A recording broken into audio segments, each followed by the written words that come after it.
Au nom du Père et du Fils et du Saint-Esprit. Amen. La paix de Jésus soit dans votre maison, sa paix et sa joie. Alléluia. J'espère que vous allez bien. Nous restons dans la joie de la fête de tous les saints, évidemment. Nous lisons le Saint-Évangile selon Saint Luc, chapitre 14, versets 15 à 24. Que ta parole, ô Jésus, rentre dans mon esprit, que ma bouche proclame ta parole et que mon cœur l'accueille. Amen.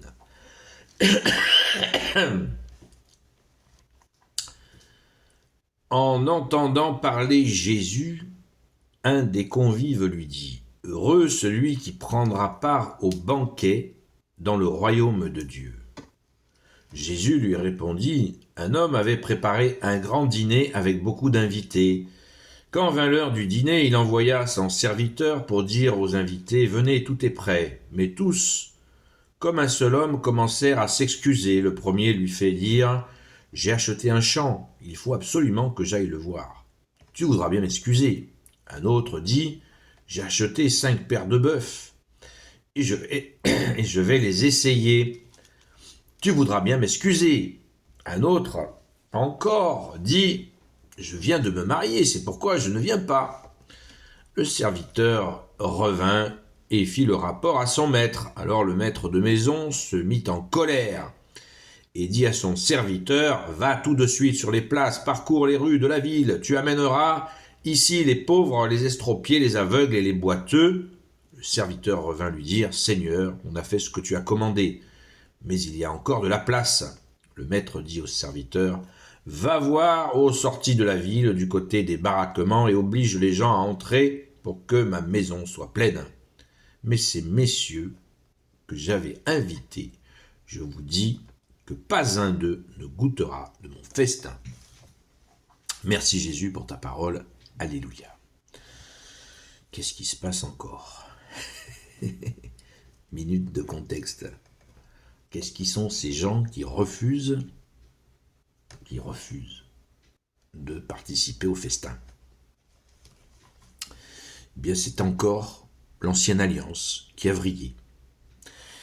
Et il y en a encore qui pérorent. En attendant, on entend parler Jésus. Un des convives lui dit : « Heureux celui qui prendra part au banquet dans le royaume de Dieu. » Ce sont des Hébreux. Ils sont convaincus qu'ils vont tous aller au festin au royaume des cieux, comme ça, direct, sans problème, heureux.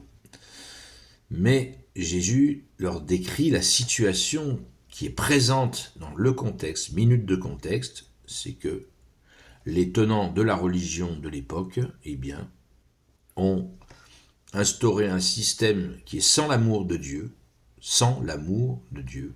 Ils ont écarté l'amour de Dieu, noyé dans des centaines de commandements, 613 commandements, partie de 10 commandements, des 10 commandements de Moïse, ils sont montés à 613 commandements. C'est devenu une religion totalement réglementariste, fais pas ci, fais pas ça, fais pas ci, fais pas ça. Alors bien sûr, on connaît l'homme. L'homme fait pas ci, fait pas ça, il fait semblant, et puis derrière il fait sa petite musique.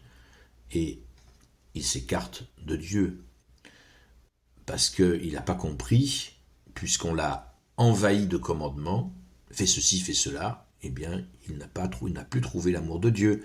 C'est ce que Jésus est venu restaurer, notamment dès son premier miracle, l'eau transformée en vin, où Jésus va restaurer, c'est le symbole de ce miracle, l'amour de Dieu, et fonder donc la nouvelle alliance avec Jésus, son Fils.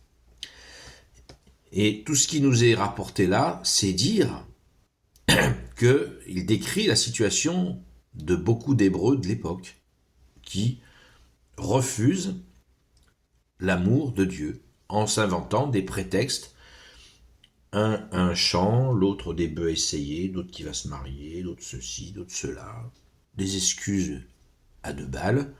Aucune raison ne peut être justifiée pour refuser l'amour de Dieu. C'est le message qui est lancé là, tout simplement. Si on ne comprend pas, c'est sûr que si on lit la Bible tout seul, on ne va pas du tout comprendre ça, on ne va rien comprendre à cette histoire. Dieu est tout le temps en train de nous montrer son amour. Si on ne prend pas de temps pour accueillir son amour, comment on va faire pour mettre en œuvre son premier commandement ? Tu aimeras ton Seigneur, ton Dieu, de tout ton cœur, de toute ton intelligence. Et quand Dieu nous commande de nous aimer, c'est pourquoi? Parce que nous sommes sa créature. Nous sommes sa créature. C'est comme si un arbre disait « j'ai pas besoin de la terre ». Non, non, non, je n'ai pas besoin de la terre. Je n'ai pas besoin de l'eau du ciel. Non, non, non, non, non, non, non, je n'en ai pas besoin. Je me débrouille tout seul. C'est pareil. Nous sommes créatures, nous avons besoin de Dieu pour notre nourriture de l'âme. Et Jésus est Dieu, et il nous nourrit. Et ce que nous recevons là en ce moment, c'est la nourriture de Dieu. Nous avons besoin de toi, Jésus, pour nourrir notre âme. Tant qu'on n'a pas compris ça, et qu'on est en mode de cet arbre qui refuse la terre, qui refuse l'eau du ciel, eh bien, tout simplement, on refuse l'amour de Dieu. Et on sèche comme cet arbre séchera, évidemment. C'est pareil. Eh bien, Jésus nous le dit, nous le redit, nous le redit, nous le redit, et dit encore, nous ne pouvons pas nous passer de lui. Parce que c'est lui qui nous donne cet amour, cette terre, cette eau du ciel, pour que nous puissions être nourris dans notre âme, notre cœur, notre esprit, et ainsi vivre de la meilleure façon, puisque nous avons compris qu'il nous faut la première nourriture, qu'il nous faut ce festin, participer à ce festin d'amour. Et le deuxième commandement supérieur, j'ai cité le premier, qui est l'amour de Dieu, le deuxième commandement supérieur, tu aimeras ton prochain comme toi-même. C'est pareil, cela participe à notre nourriture, par des actes concrets d'amour envers nos frères et sœurs. Et ces deux commandements ne sont pas des demandes, ce sont des commandements. Voilà. Merci Jésus de nous rappeler cette évidence qu'on ne peut pas s'extraire de ça. C'est comme ça, les amis. Alors rendons grâce et laissons-nous aimer par Dieu et aimons-le en retour. Amen. Gloire au Père, au Fils et au Saint-Esprit, maintenant et toujours et pour l'éternité. Amen. Ô Jésus, toi qui peux tout et qui porte tout, toi le Sauveur, toi l'Emmanuel, je te confie toutes celles et ceux qui regarderont cette vidéo, ainsi que leurs proches selon ta seule volonté, ô Jésus. Sainte Marie, Reine des cieux, toi l'Immaculée Conception, toi qui écrases le serpent, toi qui as la lune sous tes pas, toi notre Mère, Notre-Dame, Saint Joseph, toi le juste et le saint, toi le sage, toi la terreur des démons, toi le saint gardien de la Sainte Église catholique apostolique, Sainte Marie-Madeleine, notre chère sainte patronne, et vous tous les saints et saintes, amis de Jésus, Saint Michel Archange, Saint Gabriel Archange, Saint Raphaël Archange, et vous tous les anges qui te servent au Jésus, je vous confie toutes celles et ceux qui regarderont cette vidéo, ainsi que leurs proches, selon ta seule volonté au Jésus. Alors quand on dit d'aimer Dieu, c'est comme l'amour en couple. Il faut des actes. S'il n'y a pas d'acte d'amour, il n'y a pas d'amour. Donc la prière est un acte d'amour. Aller à la messe le dimanche est un acte d'amour. Dire le chapelet est un acte d'amour.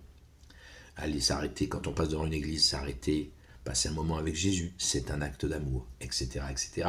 Nous pouvons bien sûr imaginer bien des choses pour montrer notre amour à Jésus. À très vite. Beaucoup sont très heureux du film Sacré-Cœur, mais c'est ça, la révélation du Sacré-Cœur, c'est ça. C'est cet amour en acte pour Jésus. Merci Jésus, alléluia, très vite.